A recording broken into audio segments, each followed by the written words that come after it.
warahmatullahi wabarakatuh. Waalaikumsalam warahmatullahi wabarakatuh.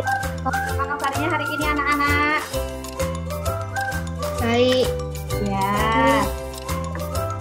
Sebelum kita mulai pembelajaran hari ini, mari kita berdoa terlebih dahulu. Silakan Mbak Citra dipimpin untuk berdoa.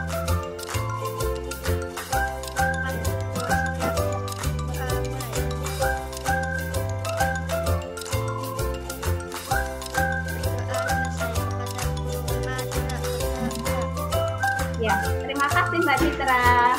Hari ini kita akan belajar tentang panas dan perpindahannya.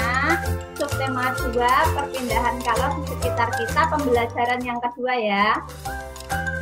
Nah, pada masa pandemi ini kita harus ingat 3M ya, memakai masker, menjaga jarak, dan mencuci tangan. Ada Pancasila. 1, 2, 3. Garuda Pancasila, belakang dirimu, patriot proklamasi, sedia berkorban untukmu. Pancasila dasar negara, rakyat adil makmur sentosa, di bangsaku. Ayo maju, Ayo maju, ayo maju, ayo maju, ayo maju, maju, maju. Masih ingat ya, kemarin kita sudah belajar tentang perpindahan panas secara konveksi, melakukan percobaan tentang konsep perpindahan kalor secara konveksi, kemudian menyampaikan hasil perpindahan panas secara konveksi.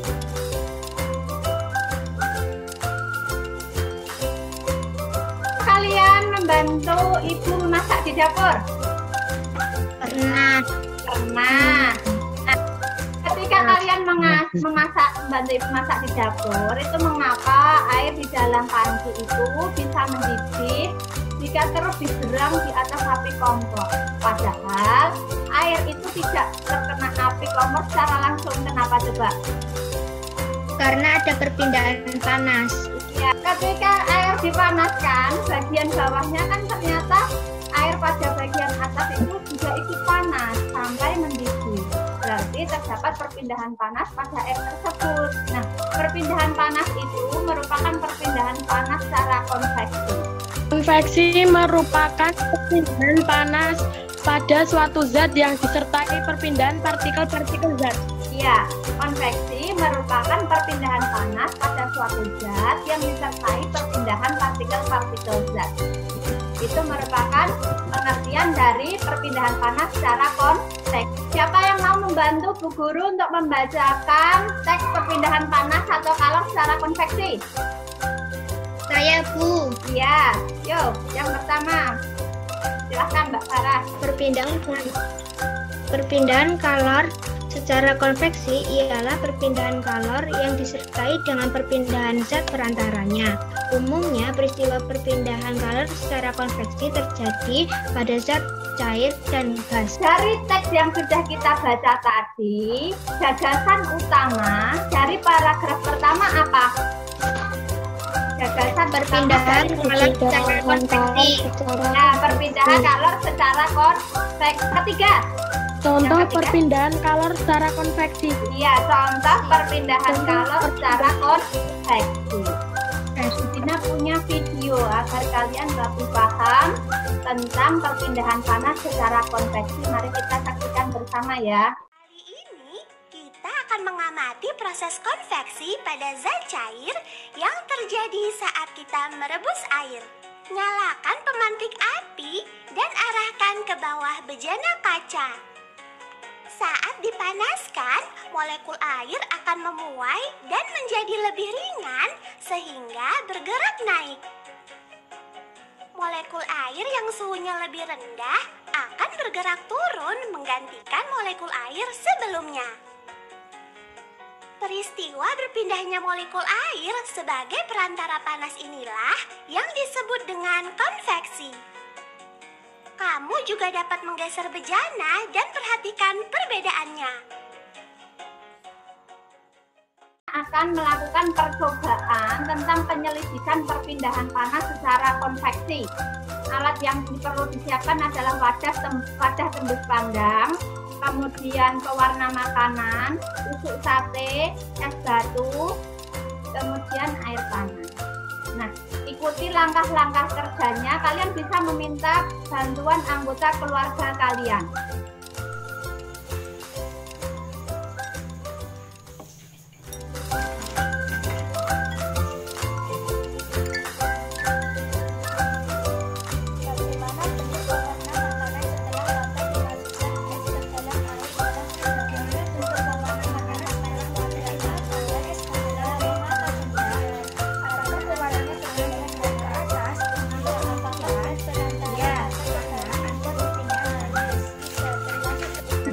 Bagaimana bentuk pewarna makanan setelah dimasukkan es ke dalam air dalam wadah? Apa pewarna makanan bergerak ke atas? Mengapa demikian? Pewarnanya bergerak ke atas tidak? Ya. Ya. Kenapa? Perpindahan panas. Iya, karena adanya perpindahan panas. Apa zat perantara pada percobaan ini? Zat perantaranya apa? Iya, air. Nah, termasuk peristiwa apakah perpindahan panas ini? Konveksi. Konveksi. Kenapa? Konveksi.